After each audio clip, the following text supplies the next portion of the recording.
నమస్తే, welcome to Suman TV. నేను Vishnu yes. ప్రస్తుతం నాతో పాటు ఆల్ఫా అసెట్ ఫిన్సర్ నుంచి AMFI and NSC registered wealth manager పేట హేమంత్ ప్రసాద్ గారు ఉన్నారు. సార్ తో మాట్లాడదాం. సార్, హేమంత్ గారు నమస్తే సార్. సార్ నమస్తే sir. Welcome to Suman TV. Thank you sir. So Hemant garu, so ముందుగా ఒక కేస్ స్టడీతో మొదలు పెడదాం. ఓకే. రీసెంట్ గా నేను ఫ్లైట్ జర్నీ చేస్తున్నాను. సో ఫ్లైట్ జర్నీ చేస్తుంటే నాతో పాటు నా పక్క సీట్ లో ఒక ఐటీ ప్రొఫెషనల్ కూర్చొని ఉన్నారు. Okay okay. సరే, నన్ను గుర్తుపట్టి నాతో మాట్లాడుతూ మధ్యలో నేను అడిగాను, ఏంటి సార్ మీ ఇన్వెస్ట్మెంట్స్ ఏంటంటే ఏదో చెప్పాడు. సార్ కొంత స్టాక్ మార్కెట్స్ లో పెట్టాను, కొంత అవి ఇవి కొంటున్నానని చెప్పాడు. ఓకే. సార్, నాకు ఫర్దర్ గా ఒక ఇన్వెస్ట్మెంట్ ప్లాన్ ఒకటి ఐడియా ఉంది. సో మీరు ఏదన్నా సజెషన్ ఇవ్వగలరా విష్ణు గారిని అడిగారు. సో ఏంటి సార్ అసలు ఏంటి మీ రిక్వైర్మెంట్ ఏంటంటే చెప్పండి అని అడిగాను. ఆయన ఒక IT professional, senior manager, almost ఒక 15 years ఎక్స్పీరియన్స్ ఉంది ఐటీ కంపెనీలో. ఆయన చెప్పిన రిక్వైర్మెంట్ ఏంటంటే ఆయన దగ్గర ఒక 3 కోట్ల రూపాయల లంసమ్ అమౌంట్ అయితే చేతిలో ఉందంట. ఓకే. ఆయన ఏమనుకుంటున్నాడంటే వాళ్ళ సొంతూరులో ఆ 3 కోట్ల రూపాయలతో ఒక ప్రాపర్టీ, ఒక 4 ఫ్లోర్ల ప్రాపర్టీ ఒకటి కన్స్ట్రక్షన్ చేసేసి 4 ఫ్లోర్లు కట్టేసేసి నెలకి ఒక్కొక్కటి 25,000 రూపాయలు చొప్పున 4 ఫ్లోర్లు కాబట్టి నెలకు 1,00,000 రూపాయలు రెంట్లు రాబట్టుకునే విధంగా ప్లాన్ చేద్దాం అనుకుంటున్నాను సార్ అని అన్న ఆలోచనలో ఆయన ఉన్నాడంట. ఓకే. బట్ వాళ్ళ ఆఫీస్ కొలీగ్స్ మిగతా వాళ్ళు ఏం చెప్పారంటే, అరే నెలకి 1,00,000 రూపాయలు రెంట్లు అంతా ఓకే గానీ ఈ మధ్యలో రిపేర్లు అవి వస్తే నీకు వచ్చే 1,00,000లో ఒక 30-40 వేలు ఆ రిపేర్లకు వెళ్ళి అంటే నీకు ఒక 40-50 వేలు కూడా మిగలదరా. పెద్ద టెన్షన్, నిద్ర లేచిన దగ్గర నుంచి టెనెంట్స్ ఎవరైతే ఉంటారో నువ్వు ఎవరికైతే ఇస్తావో ఆ రిపేర్ అని ఈ రిపేర్ అని ఇంకా రకరకాల ఫోన్లు వస్తూ ఉంటాయి. ఇదంతా తలనొప్పి ఇన్వెస్ట్మెంట్ రా. హ్యాపీగా ఆ 3 కోట్ల రూపాయలు తీసుకెళ్లి మ్యూచువల్ ఫండ్స్ లో ఇన్వెస్ట్ చేసేసుకున్నావంటే నీకు ఎప్పుడు కావాలంటే అప్పుడు కొంత రిటర్న్స్ అనేవి నువ్వు హ్యాపీగా తీసుకోవచ్చు. ఇప్పుడున్న మార్కెట్ వాల్యూని బట్టి 12 to 14% ఆఫ్ మనకి సిఏజర్ కూడా వస్తుందంటూ వాళ్ళ కొలీగ్స్ కూడా చెప్పారంట. సో ఓవరాల్ గా వాళ్ళ కొలీగ్స్ ఏం చెప్పారంటే, ఈ 3 కోట్ల రూపాయలు తీసుకెళ్లి మ్యూచువల్ ఫండ్స్ లో ఇన్వెస్ట్ చేస్తే రేపటి నుంచి నీ డబ్బు నీ కోసం పనిచేస్తుంది, నీ డబ్బుని మ్యూచువల్ ఫండ్స్ ఎక్స్పర్ట్స్ అనే వాళ్ళు మేనేజ్ చేస్తుంటారని సలహా ఇచ్చారంట. సో ఏం చేయమంటారు విష్ణు గారు అని నన్ను అడిగారు. సో ఇప్పుడున్న తన చేతిలో ఉన్న 3 కోట్ల రూపాయలు తీసుకెళ్లి ఏదైనా హౌస్ కన్స్ట్రక్షన్ చేయడం బెటర్ అంటారా, లేదంటే మ్యూచువల్ ఫండ్స్ లో ఇన్వెస్ట్ చేసుకుని ప్రశాంతంగా దర్జాగా లైఫ్ లీడ్ చేయమంటారా? యాజ్ ఎ వెల్త్ మేనేజర్ గా దీనికి మీరేం చెప్తారు అసలు? ఓకే సార్, ఇది ఎక్సలెంట్ కాన్సెప్ట్ సార్. ఈ మధ్య కాలంలో చాలా మంది ఏదైనా లంసమ్ అమౌంట్ గాని ఉంటే ఫస్ట్ వాళ్ళకి వచ్చే థాట్, ఫస్ట్ ఏదన్నా మనకు అవైలబుల్ గా ఒక ప్రాపర్టీ ఏదైనా ఉందా, ఇన్వెస్ట్ చేస్తే రెంటల్ ఇన్కమ్ వస్తుంది కదా, సరే రెంట్ తగ్గినా కూడా ఫ్యూచర్ లో ల్యాండ్ అనేది మనకు పెరుగుతుంది కదా అని అదే థాట్ ప్రాసెస్ లో వెళ్ళిపోతుంది సార్. సరే ల్యాండ్ కొనేంత మనీ లేకపోయినా ఒక లంసమ్ స్మాల్ అమౌంట్ ఉన్నా కూడా వాళ్ళు ఏంటంటే బ్యాంక్ ఎఫ్డీస్ అని ఫస్ట్ వాళ్ళకి వచ్చే థాట్, బ్యాంక్ ఎఫ్డీస్ లేదంటే గోల్డ్ లో ఇన్వెస్ట్ చేయడం అని, ఇంకేదన్నా ఇంకా 4వ ఆప్షన్, లాస్ట్ ఆప్షన్ అంటే ఇన్సూరెన్స్ పాలసీస్ అని వెళ్తూ ఉంటారు. కానీ మ్యూచువల్ ఫండ్స్ అనేది ఏంటంటే చాలా మందికి అసలు ఆ మ్యూచువల్ ఫండ్స్ అంటే ఇప్పటికే తెలియదు సార్. దాంట్లో మ్యూచువల్ ఫండ్స్ అనేది ఏంది, అసలు ఏంది, అది మనకి ఎందుకు వచ్చిందిలే. చాలా మందికి మ్యూచువల్ ఫండ్స్ మన బ్యాంక్సే, సపోజ్ ఎస్బీఐ మ్యూచువల్ ఫండ్ ఒకటి ఉంది, లేదా ఐసిఐసిఐ మ్యూచువల్ ఫండ్ అని ఒకటి ఉంది అనేది అసలు చాలా మందికి తెలియదు సార్. అదే నాకు చాలా ఆశ్చర్యం కలిగిస్తుంది. ఈరోజు మీ ద్వారా నాకు ఈ ప్రోగ్రాంలో పబ్లిక్ అవేర్నెస్, ఇన్వెస్టర్ అవేర్నెస్ అనేది ఇవ్వడం అనేది చాలా ఆనందం కలిగిస్తుంది సార్ నాకు. ఇప్పుడు చెప్తాను సార్, ఇప్పుడు దీని ఒక కేస్ స్టడీ లాగా తీసుకుందాం. ఇప్పుడు మీరు అడిగింది 4 floors ప్రాపర్టీ, అతని దగ్గర 3 crores ఇన్వెస్ట్మెంట్ ఉంది అనుకోండి. మనం ఏది వర్కౌట్ అవుతుంది, మ్యూచువల్ ఫండ్స్ లో పెట్టడం వర్కౌట్ అవుతుందా, లేదా అతను అనుకున్నట్టు 4 కోట్ల ప్రాపర్టీ పెట్టి 3 కోట్ల ప్రాపర్టీ 4 ఫ్లోర్లు అతను కట్టుకోవడం, ప్రాపర్టీ కన్స్ట్రక్ట్ చేయడం బెటర్ అంటారా? చూద్దాం మనం. ఇంకా చూడండి సార్, మనకి ఇప్పుడు మీరు చెప్పినట్టు 4 ఫ్లోర్లు ప్రాపర్టీ, అతను మీరు 3 కోట్లు అంటే మనకి యావరేజ్ గా ల్యాండ్ కాస్ట్ అనేది ఒక 200 square yards ల్యాండ్ తీసుకుందాం మనం. అది ఒక యావరేజ్ గా ఒక 1.5 crore కాస్ట్ అయింది అనుకున్నాం. తర్వాత మనకి ప్రాపర్టీ కూడా అంటే ఇది ఇండిపెండెంట్ హౌస్ కింద తీసుకున్నాం సార్. మనకి ఇది అపార్ట్మెంట్ ఫ్లాట్ యాక్ట్ కాకుండా ఇండిపెండెంట్ హౌస్ కింద తీసుకున్నాం. ఒక ఫ్లోర్స్ ఒక ప్రాపర్టీ అంటే ల్యాండ్ కాస్ట్ వచ్చేసి మనకి 1.5 crore అవుతుంది అనుకోండి. ఇది ఒక జస్ట్ అజ్యూమ్డ్ ఫిగర్స్ అనుకోండి. తర్వాత ప్రాపర్టీ అతను కన్స్ట్రక్షన్ చేసే 4 ఫ్లోర్లు కట్టాలంటే అతనికి ఇంకో 1.5 crore అవుతుంది. టోటల్ గా 3 crores. ప్రాపర్టీ కాస్ట్ వచ్చి 1.5 crore, ల్యాండ్ కాస్ట్ వచ్చి 1.5 crore, టోటల్ 3 crores ఇన్వెస్ట్మెంట్ అనుకోండి. మీరు చెప్పినట్టుగా ఇతనికి ఒక ఫ్లోర్ కి 25,000 రెంట్ వస్తుంది అనుకోండి. 4 ఫ్లోర్లకి 1,00,000 రూపాయలు నెలకు 1,00,000 రూపాయలు రెంట్లు వస్తాయి. నెలకు 1,00,000 రూపాయలు రెంట్ వస్తుంది అనుకోండి. తర్వాత అంటే ఇప్పుడు యాన్యువల్ గా ఎంత వస్తున్నట్టు అతనికి 12 లక్షల రూపాయలు 12 లక్షలు మనకు వస్తున్నట్టు. ఇప్పుడు దీంట్లో మనకి హిడెన్ కాస్ట్స్ అంటే ఇన్కమ్ ట్యాక్స్ ఎవరు కన్సిడర్ చేయరు. 12 లక్షలు వస్తుంది అనుకుంటారు, అది లాస్ట్ లో మళ్ళీ ఏమో ఇంత ట్యాక్స్ పడుతుంది అనుకుంటారు. ఇన్కమ్ ట్యాక్స్ అనేది కన్సిడర్ చేయరు. తర్వాత ఈ property maintenance, property tax, local taxes ఉంటాయి, ప్రాపర్టీ ట్యాక్స్ అని, వాటర్ ట్యాక్స్ అని. అది కాకుండా ఇప్పుడు మనకి వచ్చే వాళ్ళు టెనెంట్స్ ఉంటారు సార్, మనకి వాళ్ళు ఏదైనా డ్యామేజ్ చేయడం లేదంటే మనకి కంటిన్యూస్ గా ఇయర్ మొత్తం మనకి ఆక్యుపైడ్ అయి ఉండదు కదా సార్, అప్పుడప్పుడు వేకెన్సీస్ కూడా ఉండొచ్చు. మధ్య మధ్యలో ఒక 3 నెలలు ఆ వేకెన్సీ లాస్ కూడా ఖాళీగా ఉంటుంది. కంటిన్యూస్ గా 12 months మనకి ఆక్యుపై అయి ఉండదు, అది మనకి హైపోథెటికల్ అనమాట. సరే ఇక్కడ మన ఈ ఎగ్జాంపుల్, ఈ కేస్ స్టడీలో 12 నెలలు ఆక్యుపైడ్ అన్నట్టు మనం చూపిద్దాం.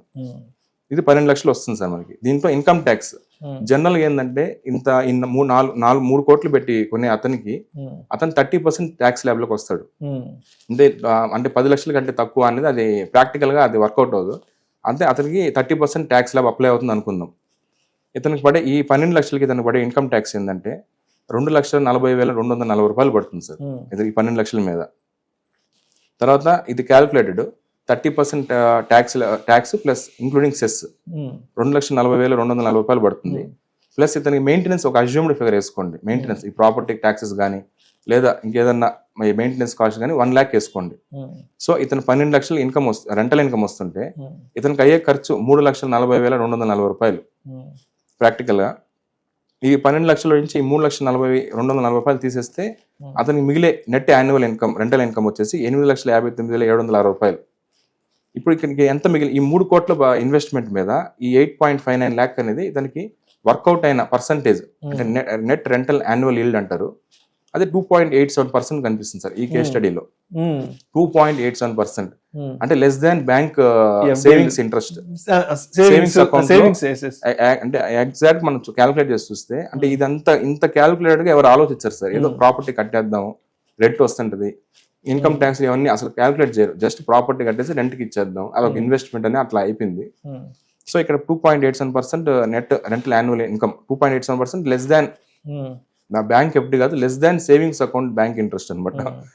సరే ఇప్పుడు మనకి అతనికి ఎక్స్ప్లెయిన్ చేద్దామన్నా అతను ఏమంటాడు, ఫ్యూచర్ లో మనకి ప్రాపర్టీ వాల్యూ పెరిగే అవకాశం ఉంది కదా, మనకి రెంట్ తక్కువ వచ్చినా ప్రాపర్టీ పెరుగుతుంది కదా, మన బెస్ట్ ఇన్వెస్ట్మెంట్ కదా అనుకోవచ్చు. ఇక్కడ దీనికి ఏంటంటే దానికి ప్రాక్టికల్ గా ఈ 3 కోట్ల ప్రాపర్టీ మనకి యావరేజ్ గా అంటే ఇప్పుడు మన property based on location, based on land, based on timing, మనకి యావరేజ్ గా ఒక ల్యాండ్ అనేది 8.6% CAGR తో గ్రో అవుతుంది సార్. అంటే సడన్ గా ఏదైనా హైవే పడ్డమో ఏదో పడితే అది మనకి సడన్ హై కింద స్పైక్ కింద ల్యాండ్ అనేది ఉంటుంది. అట్లా కాకుండా యావరేజ్ కండిషన్స్ లో మనకి ల్యాండ్ అనేది 8.6% CAGR తో గ్రో అవుతుంది. ప్లస్ బిల్డింగ్ అనేది మనకి ప్రాపర్టీ కన్స్ట్రక్షన్ అనేది మనకి 2% డెప్రిసియేషన్ అవుతూ ఉంటుంది. బిల్డింగ్ వాల్యూ అనేది పడుతుంటుంది. ఈ లెక్కన మనకి 20 ఏళ్ల తర్వాత విత్ ల్యాండ్ వాల్యూ అనేది 8.6% CAGR తో, బిల్డింగ్ వాల్యూ అనేది 2% డెప్రిసియేషన్ తో కానీ చూస్తే మనకి ఈ 3 కోట్ల ప్రాపర్టీ అనేది 20 ఏళ్ల తర్వాత 9 కోట్లు అవుతుంది సార్ మనకి property value. Based on assumed figures మనకి ఈ 8.6% growth, land value growth plus building depreciation అనేది ఇవన్నీ కన్సిడర్ చేసుకుంటే ఈ 3 కోట్ల ప్రాపర్టీ అనేది 20 ఏళ్ల తర్వాత 9 కోట్లు అవుతుంది. అది ఇక్కడ మనకి ఈ హిడెన్ ఫ్యాక్టర్స్ ఏంటంటే, మీరు ఇప్పుడు ఈ ప్రాపర్టీ అనేది ఉంది, మీరు ఎప్పుడైనా మీకు ప్రాపర్టీ ఒక 12 ఏళ్ళ తర్వాత 13 ఏళ్ళ తర్వాత మీకు ఏదో మనీ అవసరం అయింది, మీరు ఇప్పుడు సేల్కి పెట్టారు. ఈ సేల్కి పెట్టినప్పుడు ఇమీడియట్ గా మీకు ఎవరైనా ప్రాపర్టీ బయర్ రాడు. సో లిక్విడిటీ ప్రాబ్లం అనేది లిక్విడిటీ ప్రాబ్లం, వెంటనే బయర్ రాడు. సో మెయింటెనెన్స్ కాస్ట్ అనేది ఉంటుంది మనకి. మళ్ళీ రెనోవేషన్ అని చెప్పి బిల్డింగ్ మనకి టైం గడిచే కొద్దీ పాత పడుతుంది కాబట్టి మెయింటెనెన్స్ చేసుకోవాలి, రిపేర్లు చేసుకోవాలి. సో ఇదొకటి. తర్వాత రిస్క్ ఆఫ్ వేకెన్సీ, అంటే మనకి వేకెన్సీ అనేది ఇప్పుడు 3 నెలలు 4 నెలలు రాకపోవచ్చు, అదొక వేకెన్సీ లాస్ ఉంటుంది. ప్లస్ డెప్రిసియేషన్, బిల్డింగ్ పాత పడే కొద్దీ మనకి రెంటల్ ఇన్కమ్ అనేది కూడా మనకి డ్రాప్ అయ్యే అవకాశం ఉంది సార్ ఆ లాంగ్ టర్మ్ లో. ఎగ్జాక్ట్లీ, అవునవును, పాత బిల్డింగే కదా, అవును, అంతే సార్. సపోజ్ ఇప్పుడు ఓనర్ అనే వ్యక్తి అతను రెనోవేషన్ చేయకపోతే అతను రెంట్, ఇప్పుడు ఆ బిల్డింగ్ అనేది పాత పడిపోతుంది కాబట్టి అతను ఒకవేళ అతను 12 years అయిపోయింది కదా నేను రెంట్ పెంచేస్తాను అన్నా కూడా ఆ రెంట్ ఇచ్చేదానికి మన కస్టమర్ ఒప్పుకోడు అనమాట. సో డెప్రిసియేషన్ వల్ల రెంటల్ ఇన్కమ్ కూడా మనకు డ్రాప్ అయ్యే అవకాశం ఉంది. సో టెనెంట్స్ డ్యామేజ్ చేసే అవకాశం కూడా ఉంది. కొంతమంది టెనెంట్స్ ఉంటారు, వాళ్ళ వల్ల ఏదైనా డ్యామేజ్ జరిగినా కూడా ఆ రిస్క్ కూడా దీంట్లో ప్రాపర్టీ అనే దాంట్లో ఉంటుంది అనమాట. సో ఈ ఫ్యాక్టర్స్ సార్ మనకి. ఇప్పుడు మీరు చెప్పినట్టుగా మ్యూచువల్ ఫండ్స్ లో ఈ 3 కోట్లు అనేది మ్యూచువల్ ఫండ్స్ లో పెడితే మనకి ఏదన్నా బెనిఫిట్ ఉంటుందా అని మీరు అడిగారు కదా. ఒకసారి ఆ సినారియో గురించి ఒకసారి డీటెయిల్ గా ఎక్స్ప్లెయిన్ చేయండి. ఓకే సార్, ఇప్పుడు ఆ సినారియో గురించి చెప్తాను. ఇప్పుడు మ్యూచువల్ ఫండ్స్ లో ఇదే ఎగ్జాంపుల్ మీరు మ్యూచువల్ ఫండ్స్ చూడాలనుకుంటే ఇప్పుడు దీంట్లో మనకు ఒక ఆప్షన్ ఉంది సార్. అసలు ఈ ఆప్షన్ ఉన్నట్టు పబ్లిక్ అసలు తెలియదు. దాని పేరు ఏంటంటే systematic withdrawal plan, SWP. Public కి SIP అనేది ఈ మధ్య ట్రెండ్ అవుతుంది సార్. SIP అనేది, STP అనేది అసలు తెలియదు. SWP అనేది ఇప్పుడే అక్కడక్కడ వింటున్నాం కానీ అసలు మోస్ట్ ఆఫ్ ది పబ్లిక్ తెలియదు సార్ మనకి SWP అంటే ఏంటనేది. దీని పేరు వచ్చి సిస్టమాటిక్ విత్డ్రాయల్ ప్లాన్. ఇప్పుడు ఈ సినారియోలో ఏంటంటే ఇప్పుడు ఈ ఇన్వెస్టర్ ఎవరైతే ఉన్నారో 3 crores SWP. So based on market conditions with AMFI registered mutual fund డిస్ట్రిబ్యూటర్తో కానీ లేదా SEBI రిజిస్టర్డ్ ఇన్వెస్ట్మెంట్ అడ్వైజర్తో కానీ ప్రాపర్ అడ్వైస్తో అతను 3 crores ఇన్వెస్ట్ చేశాడు అనుకుందాం. 3 crores ఇన్వెస్ట్ చేసినప్పుడు మంత్లీ యాక్టివేటెడ్ SWP విత్డ్రాయల్ అతను మంత్లీ SWP యాక్టివేట్ చేసుకోవచ్చు. దీంట్లో ఏంటంటే ఈ 3 crores ప్రాపర్టీకి అతను మంత్లీ 1,50,000 డ్రా చేయొచ్చు సార్. అంటే మనమే యాక్టివేట్ చేసుకోవచ్చు. అది 1,50,000 మనం యాక్టివేట్ చేసుకొని మనకు కావాల్సిన డేట్ కూడా ఫిక్స్ చేసుకుంటే ఆ నెల 1,50,000 రూపాయలు అనేది అతని అకౌంట్ ఆటోమేటిక్ క్రియేట్ అయిపోతుంది ఆటోమేటిక్ గా. ఇందాక మనం చూసింది రెంటల్ ఇన్కమ్ అనేది మనకి 1 lakh, ఇక్కడ మనకి 1.5 lakh వరకు మంత్లీ ఇన్కమ్ అనేది వస్తుంది. నెలకి 1,50,000. అంటే సంవత్సరానికి 18 లక్షలు వస్తుంది. అవును సార్. అంటే ఇది ఎట్లా అంటే మనకు మ్యూచువల్ ఫండ్స్ లో ఆన్ అండ్ యావరేజ్ గా 12% CAGR అనుకుంటాం సార్ మనం. మన AMFI సర్క్యులర్ ప్రకారం కూడా నిఫ్టీ 50 రోలింగ్ యావరేజ్ రిటర్న్స్ ప్రకారం 12 to 13% రిటర్న్స్ అనుకుంటాం. దాని ప్రకారం చూసుకుంటే ఈ 12% లో మనం 6% విత్డ్రాయల్ పెట్టుకుంటాం అనమాట. ఎందుకంటే ఈ ప్లాన్ పేరే సిస్టమాటిక్ విత్డ్రాయల్ కాబట్టి 6%, మాక్సిమం 6%, అందుకంటే ఎక్కువ పెట్టకూడదు. 6% విత్డ్రాయల్ పెట్టుకుంటే ఈ 3 crores కి 18 lakhs వస్తుంది పర్ యానం. దాన్ని మంత్లీ చేస్తే మనకి మంత్లీ 1,50,000 వస్తుంది. అకౌంట్ ఆటోమేటిక్ క్రియేట్ అయిపోతుంది దీన్ని యాక్టివేట్ చేసుకుంటే. సో మనకి ఇతనికి ఇందాక రెంటల్ ఇన్కమ్ వచ్చి 12 lakhs, ఇక్కడ మీకు 18 lakhs వరకు వస్తుంది. సో ఇక్కడ ట్యాక్స్, ఇందాక ట్యాక్స్ చూస్తాం కాబట్టి ఇక్కడ కూడా ట్యాక్స్ చూద్దాం సార్. మనకి రెంటల్ ఇన్కమ్ అనేది as per the tax slab rates మనకి ట్యాక్స్ పడుతుంది. ఇక్కడ ఉండే బెనిఫిట్ ఏంటంటే మనకి long term capital gains tax up to 1.25 lakh 1,25,000 వరకు మనకి ఎగ్జామ్షన్ ఉంటుంది ఇన్కమ్ ట్యాక్స్ ప్రకారం. సో ఇతనికి 18 lakhs లో 1,25,000 తీసేస్తే ఇంకా 16,75,000 మీద ట్యాక్స్ పడుతుంది సార్. ఇది కూడా ఏంటంటే 12.5% మాత్రమే పడుతుంది ట్యాక్స్, LTCG ట్యాక్స్ అంటారు. అక్కడే 30% ట్యాక్స్ పడింది.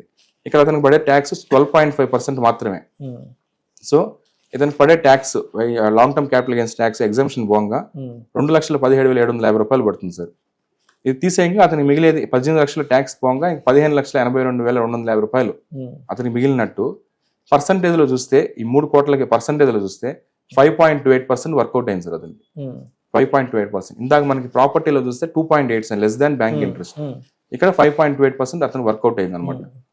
సో మనకి ఇదే విధంగా 20 years తర్వాత same amount without considering inflation consider చేయకుండా సేమ్ 1,50,000 అతను డ్రా చేసుకుంటూ ఒక 20 years డ్రా చేస్తూనే ఉన్నాడు. 20th year తర్వాత అతను portfolio SWP portfolio balance open చేసి కనుక చూస్తే విత్ 12% CAGR అతని అకౌంట్ లో 17,60,00,000 ఉంటుంది సార్. 17,60,00,000.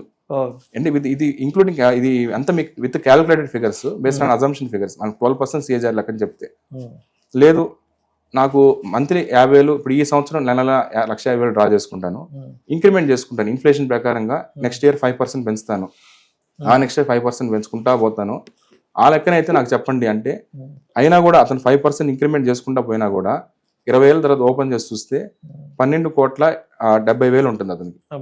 12,70,000 అట్లా వేసుకున్నా కూడా మనకి ప్రాపర్టీ 9 కోట్ల కంటే ఇక్కడ వాల్యూ అనేది మనకి హైయర్ గా ఉంది సార్ మనకి. సో ఇక్కడ ఏంటంటే మనకి లిక్విడిటీ, ఇక్కడ మెయిన్ మనకు చూడాల్సిన ఫ్యాక్టర్స్ ఏంటంటే లిక్విడిటీ. ఇప్పుడు ఈ 12 కోట్లు అతను ఉందనుకోండి సార్, సపోజ్ అతను ఏదైనా మధ్యలో అతను డబ్బులు అవసరమైంది, అతను మొత్తం ప్రాపర్టీ మొత్తం SWP మొత్తం రిడీమ్ చేయాల్సిన అవసరం కూడా లేదు. అతనికి ఒక ఆప్షన్ ఉంది, లోన్ అగైనెస్ట్ మ్యూచువల్ ఫండ్స్ అని చెప్పి. మనకి సేమ్ యాజ్ గోల్డ్ లోన్స్ ఎట్లయితే మన బ్యాంక్స్ ఫెసిలిటీ చేస్తుందో అదే బ్యాంక్స్ మనకి లోన్ అగైనెస్ట్ మ్యూచువల్ ఫండ్స్ అనేది ఫెసిలిటీ కూడా ఇస్తుంది అనమాట. మనకి ఎక్కువ దానికి టైం కూడా పట్టదు. With in 5 hours we can facilitate loan against mutual funds with in 5 hours. So ఇంకేంటంటే నాకు లోన్ వద్దు, నాకు నా అమౌంట్ నుంచి నేను డ్రా చేసుకుంటాను, అప్పటిదాకా క్రియేట్ అయిన అమౌంట్ డ్రా చేసుకుంటా అయినా కూడా చేసుకోవచ్చు సార్.